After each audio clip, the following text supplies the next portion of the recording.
Tonight, I'm going to tell you about the most mysterious UFO case in England, the Rendlesham incident, a true story that took place deep within a forest, surrounded by unexplained light, military testimony, and an official silence that still raises more questions than answers. I'll take you through what really happened that night, the soldiers who experienced it up close, the recording, the secret documents, and the alleged cover-up by the authorities, and of course, the mysteries that remain unsolved more than 40 years later. So get comfortable, turn off the lights, because this story is just beginning. What really happened in Rendlesham Forest?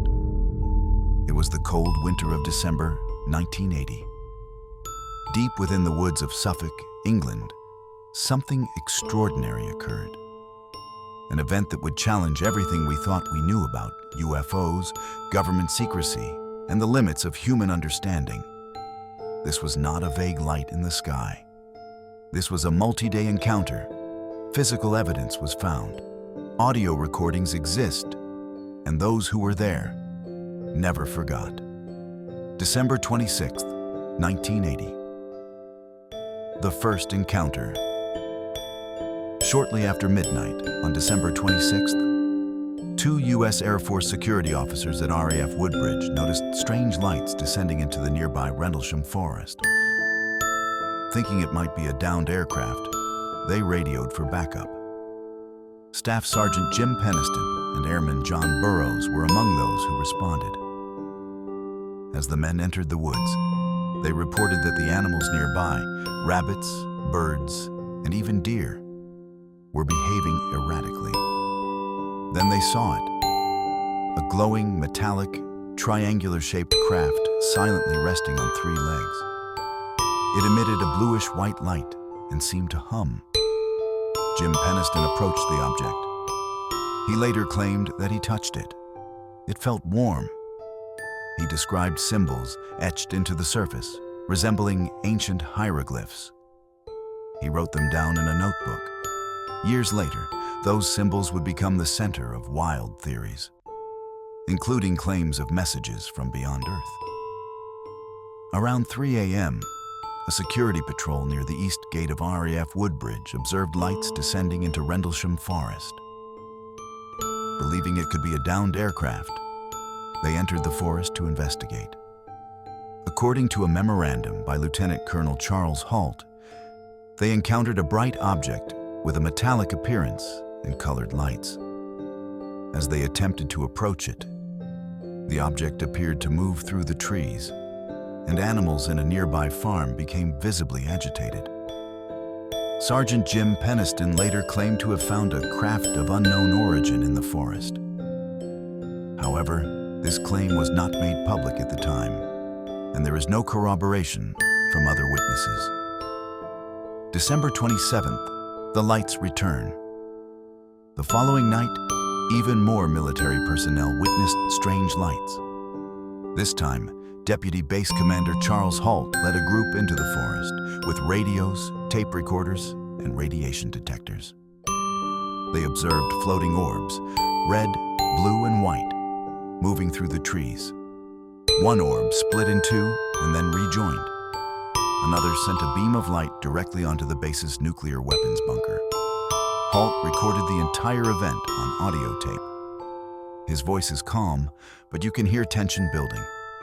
Later, when that recording was analyzed, background voices could be heard saying things like, "It's coming this way," and "This is unreal." The fear in their voices was undeniable. December 28th, 1980. Second sighting. 2 nights later, Lieutenant Colonel Charles Halt led a team to investigate the lights, which had returned.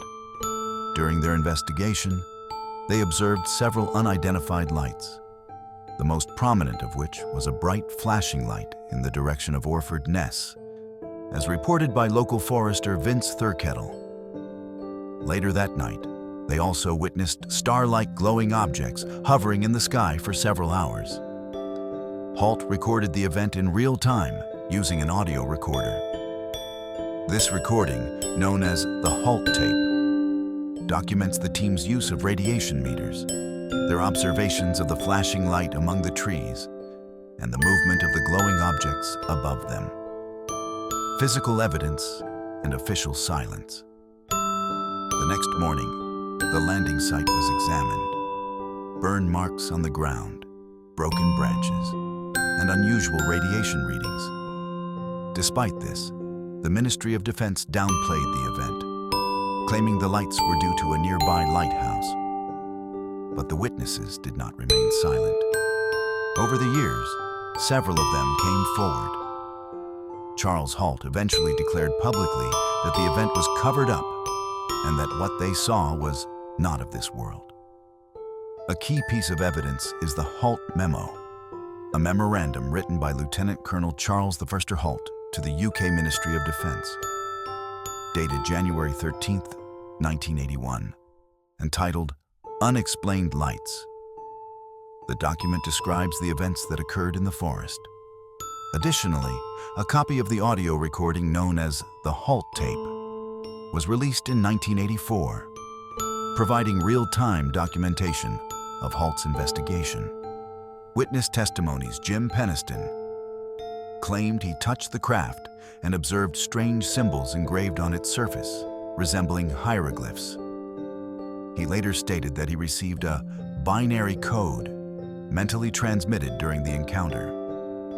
John Burroughs reported seeing a flashing light and followed its path for approximately 2 miles before realizing it came from a lighthouse. Charles Halt, in a sworn statement in 2010, he said he believed the event was extraterrestrial in origin and that it had been covered up by both the UK and US governments. Unresolved mysteries and theories. To this day, people debate what really happened. Some believe it was a secret military craft. Others claim it was a test of psychological warfare. But many, including those who were there, are convinced it was extraterrestrial. The Rendlesham forest incident remains one of the most documented UFO events in modern history, with government reports, military witnesses, and physical evidence. Whether it was a mistake, a hoax, or something not of this world, one thing is certain: those woods will never feel ordinary again. Orford Ness Lighthouse. Some skeptics argue that the lights observed were actually from the lighthouse, which flashes every 5 seconds and may have been misinterpreted under certain visibility conditions. Electromagnetic plasma, a theory proposed by Dr. Ron Haddo, suggests that the lights seen by the USAF personnel may have been caused by plasma emitting electromagnetic energy, which could cause cognitive disruption and hallucinations. Hoax. There are claims that the lights were part of a prank carried out by SAS troops in retaliation for a previous misunderstanding.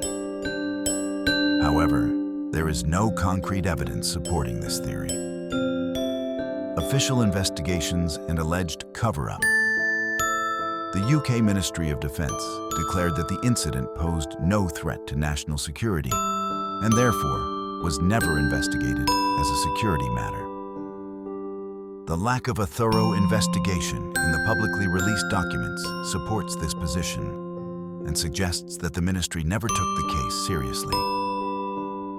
In 2001, the British government made public its files on the incident in response to a request under the Code of Practice for Access to Government Information, a precursor to the Freedom of Information Act. Conclusion.